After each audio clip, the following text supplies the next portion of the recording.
श्री शिवाय नमस्तुभ्यम। हर हर महादेव। दोस्तों, आप सभी लोग जानते हैं कि 15 दिसंबर 2024 रविवार को पड़ रही है मार्गशीर्ष महीने की पूर्णिमा तिथि, जो बहुत ही खास है।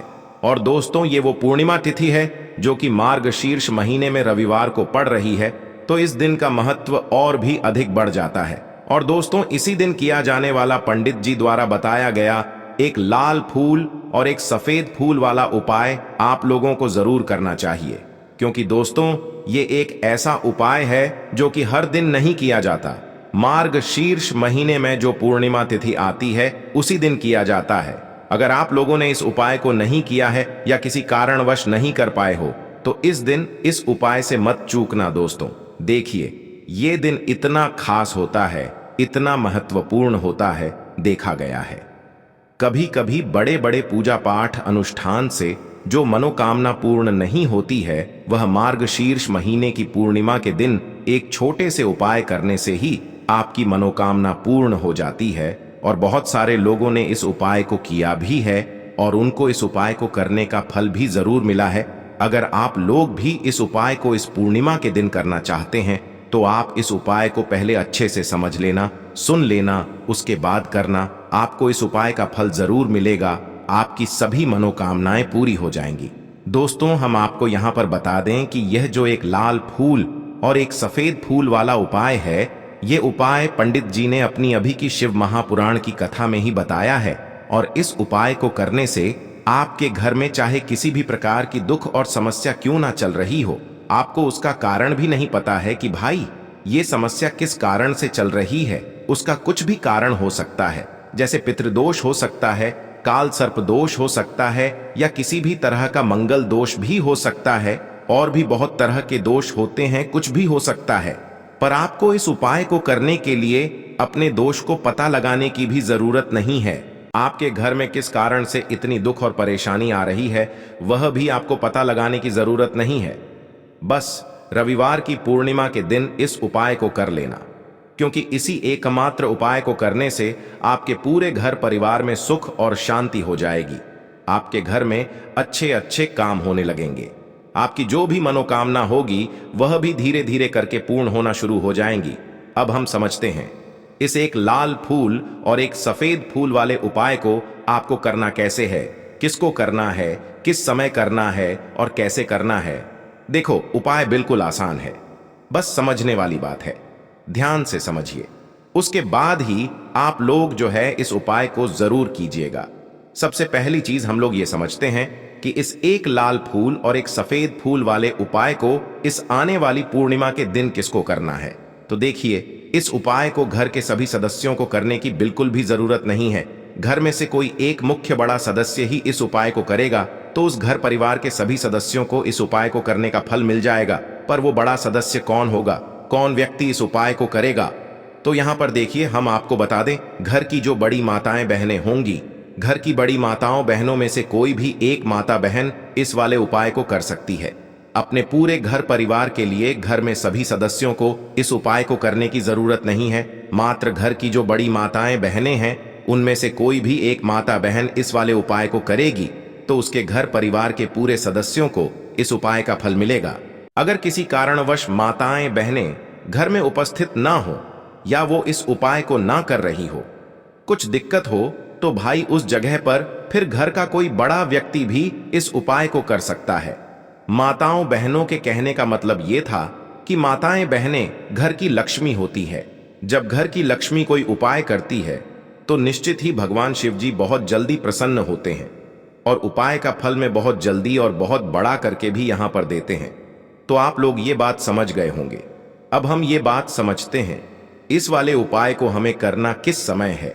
एक लाल फूल और एक सफेद फूल वाले उपाय को हमें इस पूर्णिमा के दिन करना किस समय है। तो देखिए, इस उपाय को करने का जो समय है, सुबह का समय भी है और शाम का समय भी है। अब देखिए, यहां पर हम मुख्य रूप से सुबह का समय नहीं बोलेंगे, क्योंकि देखिए, ये जो पूर्णिमा तिथि है और आप सभी लोग जानते हैं, इसका प्रदोष काल का मतलब शाम का जो समय होता है ना, इस दिन भगवान शिव जी का सबसे प्रिय दिन होता है। तो आप लोग इसे एक लाल फूल, एक सफेद फूल वाले उपाय को सुबह के समय भी कर सकते हो और शाम के समय प्रदोष काल में भी कर सकते हो। सुबह के समय अगर कर रहे हो तो 10 या फिर 11 बजे तक भी अगर उपाय करोगे तो भी आपको उपाय का फल मिलेगा। वही अगर शाम के समय कर रहे हो तो इस दिन शाम के समय का ध्यान रखना कि शाम के 6 बजे से लेकर 7 बजे के बीच में अगर आप इस उपाय को कर सकते हो तो बिल्कुल कर लेना, पूरी कोशिश करना। पर अगर किसी कारणवश इस समय के बीच में ना कर पाओ तो रात 8 बजे तक भी अगर आप उपाय को करोगे तो आपको उपाय का फल जरूर मिलेगा। ये बात आपको समझ आ गई कि आप इस उपाय को सुबह और शाम दोनों समय कर सकते हो। मतलब करना आपको एक ही समय है, घर में से किसी एक ही बड़े व्यक्ति को करना है, पर एक ही बार इस उपाय को करना है, दोनों समय नहीं करना है। आपको जो समय अच्छा लगे आप उस समय पर इस वाले उपाय को कर सकते हैं। तो चलिए जानते हैं इन विशेष उपायों के बारे में। लेकिन उससे पहले जो भी मेरे भाई मेरी प्यारी बहनें आज चैनल पर पहली बार आए हैं या मेरी आवाज आज पहली बार सुन रहे हैं, अगर आप भी महादेव के सच्चे भक्त हैं तो वीडियो को लाइक और चैनल को सब्सक्राइब जरूर कर लें और कमेंट बॉक्स में लिखे हर हर महादेव, ओम नमः शिवाय। देखो, अब सबसे महत्वपूर्ण बात आती है कि इस उपाय को हमें करना किस लिए है। जैसा कि हमने अभी आपसे बोला कि इस उपाय को करने के बाद आपके जीवन में बहुत सारी खुशियां आएंगी, आपकी मनोकामनाएं पूर्ण होंगी, आपकी धन की समस्या दूर होगी, आपकी पैसों की समस्या दूर होगी। अब देखिए, अगर आप लोग सोच रहे हो कि भाई हमें अपना घर बनाना है पर घर बनाने के लिए पैसा नहीं है, हमें गाड़ी लेना है पर गाड़ी लेने के लिए पैसा नहीं है, हमें जमीन लेना है पर जमीन लेने के लिए पैसों की कमी पड़ी डीडीएच रही है। अगर ऐसी ही दिक्कत, परेशानी या किसी भी तरह की धन से जुड़ी हुई समस्या या पैसों से जुड़ी हुई समस्या अगर आपके जीवन में चल रही है तो यह उपाय निश्चित ही आपके जीवन में बहुत सारे फल लाकर दे सकता है। इसीलिए अगर आपके घर में बहुत ज्यादा दिक्कत, समस्या, परेशानी चल रही है, धन से जुड़ी हुई, पैसों से जुड़ी हुई, धन की बहुत ज्यादा कमी आ रही है, पैसों की बिल्कुल आवक नहीं हो रही है, तो भाई आप लोगों को इस वाले उपाय को जरूर करना चाहिए, घर में से किसी एक भी बड़े व्यक्ति को। अब इस उपाय में करना क्या है वो सबसे पहले हम लोग जान लेते हैं उपाय की सामग्री। हम लोग सबसे पहले जानते हैं कि इस उपाय में किस किस चीज की आवश्यकता पड़ेगी।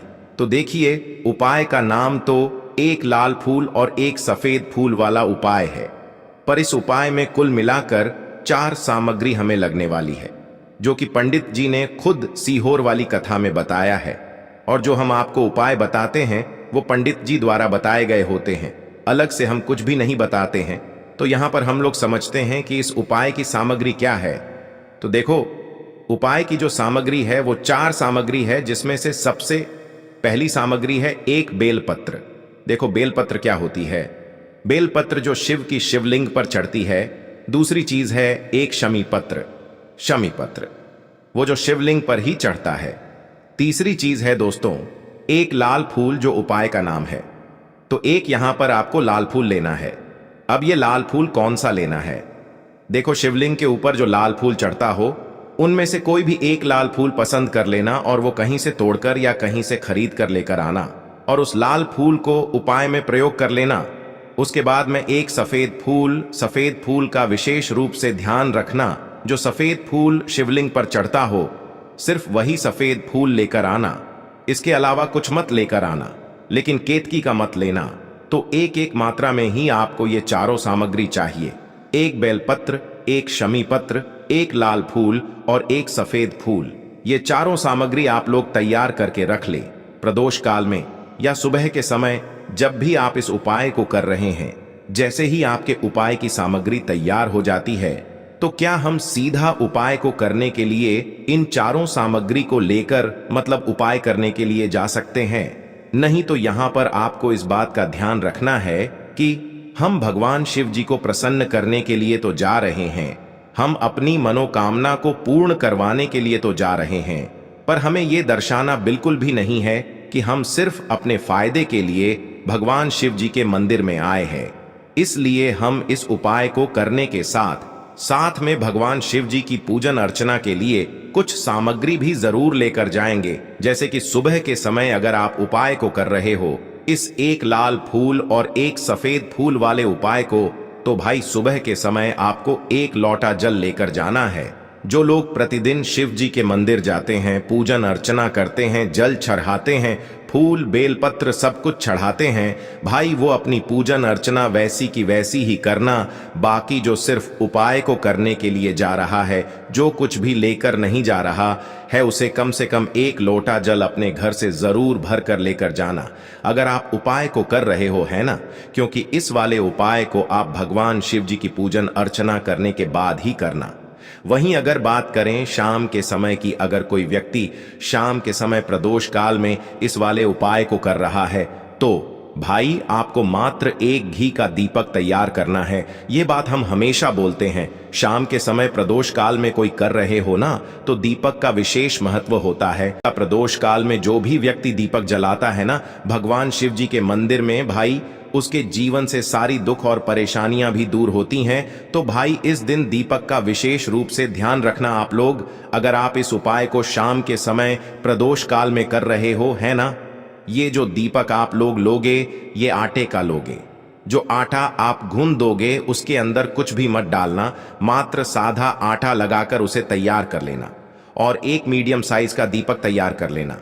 वो दीपक ना ज्यादा छोटा हो ना ज्यादा बड्ढा हो, है ना। उसके बाद में दीपक आपका तैयार हो जाए तो इसके अंदर जो बत्ती रखोगे वो गोल बत्ती रखोगे।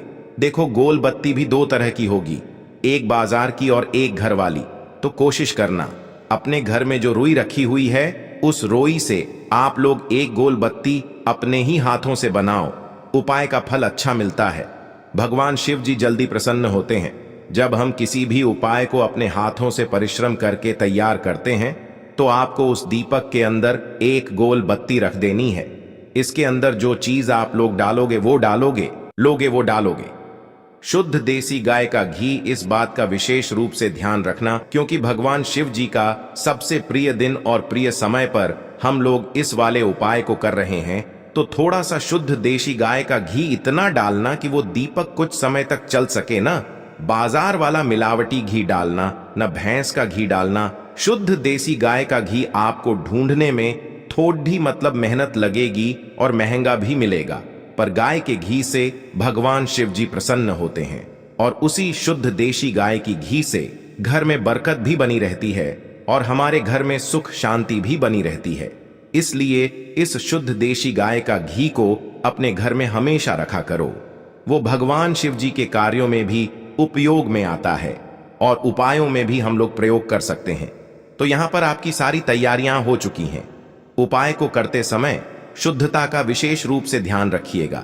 सुबह कर रहे हो तो भाई सुबह तो आपको स्नान करना ही करना है। बाकी शाम को कर रहे हो तो शाम को मात्र हाथ मुंह धोकर भी आप लोग इस वाले उपाय को कर सकते हो। कोई दिक्कत वाली बात नहीं है भाई। उपाय की पूरी सामग्री तैयार करके और पूजन सामग्री लेकर आपको भगवान शिव जी के मंदिर पहुंचना है, जो आपके घर के पास में हो, जहां पर शिवलिंग विराजित हो, शिवालय हो, वहां पर आप लोगों को पहुंचना है। और जैसे ही आप भगवान शिव जी के मंदिर में पहुंचते हो, वहां जाकर ही उपाय शुरू नहीं करना है। पहले आपको भगवान शिव जी की पूजन अर्चना करना है। पूजन अर्चना कैसे करोगे? सुबह के समय गए हो तो एक लोटा जल वगैरह जो भी पूजन सामग्री लेकर गए हो, उससे पहले पूजन सामग्री आप लोग मतलब पूजन भगवान शिव जी की कर लो। जो व्यक्ति सिर्फ एक लोटा जल लेकर गए हैं वो शिव जी की शिवलिंग पर मात्र एक लोटा जल एक धारा से धीरे धीरे करके चढ़ा लो, है ना। अपनी पूजन अर्चना आप लोग जो हैं पूरी कर लो पहले। उसी के बाद अगर आप शाम के समय कर रहे हो तो पहले जाकर बैठना है भगवान शिव जी के शिवलिंग के पास में। आप जो दीपक तैयार करके लेकर आए हो उस दीपक को पहले जलाना है। ये जो दीपक आप लोग जलाओगे ना, ये किसी और की माचिस से मत जलाना, अपनी ही माचिस अपने ही घर से लेकर आना और इस दीपक को अपने ही माचिस से जलाना। अगर आपने मंदिर की माचिस या किसी और की माचिस ले ली इस उपाय को करने में, इस उपाय का फल उस व्यक्ति को भी थोड़ा बहुत मिल जाएगा। इस बात का ध्यान रखना, अपने घर से अपनी ही माचिस लेकर जाना और इस दीपक को जलाना। दीपक को जलाने के बाद भगवान शिव जी की शिवलिंग के पास में रख देना। शिवलिंग के इतना पास में मत रखना कि भगवान शिव जी को आंच लगे। थोड़ी सी दूरी बनाकर ही जो है इस दीपक को शिवलिंग के पास में आप लोग रख दीजिएगा। अब जैसे ही आपकी पूजन अर्चना हो जाती है भगवान शिव जी के शिवलिंग के सामने या आसपास कहीं पर भी बैठ जाइए उपाय को करने के लिए। और उपाय को करने से पहले आप लोग अपनी वह चारों पूजन सामग्री निकाल लीजिए। उपाय की जो सामग्री है वो निकाल लीजिए और भगवान शिव जी के शिवलिंग के ऊपर एक माता अशोक सुंदरी जी का स्थान देख लीजिए। माता अशोक सुंदर जी का जो स्थान होता है वो जलाधारी के ऊपर होता है, जलाधारी के बिल्कुल बीचों बीच में होता है। आप लोगों ने देखा भी होगा शिवलिंग की जलाधारी होती है, जलाधारी के बिल्कुल बीचों बीच का जो स्थान होगा वो माता अशोक सुंदर जी का स्थान होगा, क्योंकि यहीं पर हमें ये जो है उपाय को करना है। सबसे पहली चीज, अब हम उपाय को करना शुरू करते हैं। आप सबसे पहले अपनी एक बेलपत्र उठा लो। एक बेलपत्र को आपको माता अशोक सुंदरी जी वाले स्थान पर सबसे पहले समर्पित करना है। बेलपत्र की डंडी का मुख होगा जलाधारी की तरफ, जहां से जल बहता है और नीचे गिरता है, और बीच वाली बड्डी पत्ती का मुख मतलब शिवलिंग की तरफ होगा। इस तरीके से आपको इस बेल पत्र को माता अशोक सुंदरी जी वाले स्थान पर समर्पित कर देना है। उसके बाद में अपनी एक शमी पत्र उठा लो जो आप उपाय के लिए लेकर आए हुए हो। शमी पत्र को उठाकर शमी पत्र की भी जो डंडी का भाग होगा वो जलाधारी की तरफ करके, जहां से जल बहता है नीचे गिरता है उस तरफ करके, और पत्ती वाला भाग शिवलिंग की तरफ करके इस शमी पत्र को भी उस बेल पत्र के ऊपर आपको समर्पित कर देना है। समर्पित करने के बाद अब आप ले लो अपना एक लाल फूल जो आप उपाय को करने के लिए लेकर आए हुए हो। इस लाल फूल का जो खिला हुआ भाग होगा, चाहे वो गुलाब का फूल हो, चाहे कोई सा फूल जो शिवलिंग पर चढ़ता हो, भाई उस फूल का जो खिला हुआ भाग होगा वो शिवलिंग की तरफ होगा। बाकी जो पीछे का भाग होगा फूल का वो जलाधारी की तरफ, जहां से जल बहता है नीचे गिरता है उस तरफ होगा। और आखिरी में आपका जो एक सफेद फूल बचा हुआ है, इस सफेद फूल को भी आपको लेना है और सफेद फूल का जो खिला हुआ भाग होगा वो शिवलिंग की तरफ होगा, जहां पर शिवलिंग रखा हुआ है उस तरफ होगा, और डंडी का भाग जलाधारी के पीछे की तरफ हो जाएगा। मतलब जो जहां से जल बहता है और नीचे गिरता है। जब आप लोग एक बेलपत्र, एक शमी पत्र और एक लाल फूल, एक सफेद फूल चढ़ा रहे हो तो उस समय आप लोगों को कांता भगवान या कांता चक्र का नाम लेते हुए ही जो है इस उपाय को करना है, और भगवान शिव जी और नारायण जी का स्मरण करते हुए ही इस उपाय को आपको करना है। तो जब भी आप एक बेल पत्र, एक शमी पत्र, एक लाल फूल और एक कमी हो रही है, जो भी दुख और समस्या परेशानी चल रही हो, आपको अपनी वह दुख और परेशानी जो है भगवान शिव जी से उपाय को पूरा करने के बाद वहीं पर पास में बैठकर बोल देना है। हाथ जोड़ के आंखें बंद करके अपनी परेशानी और श्री शिवाय नमस्तुभ्यम का जाप करना है। दोस्तों, आज हमने इस वीडियो में कुछ उपाय बताए हैं जो आपको करने हैं। अगर आपको वीडियो अच्छी लगी हो तो वीडियो को 1 लाइक और चैनल को सब्सक्राइब जरूर करें। हर हर महादेव।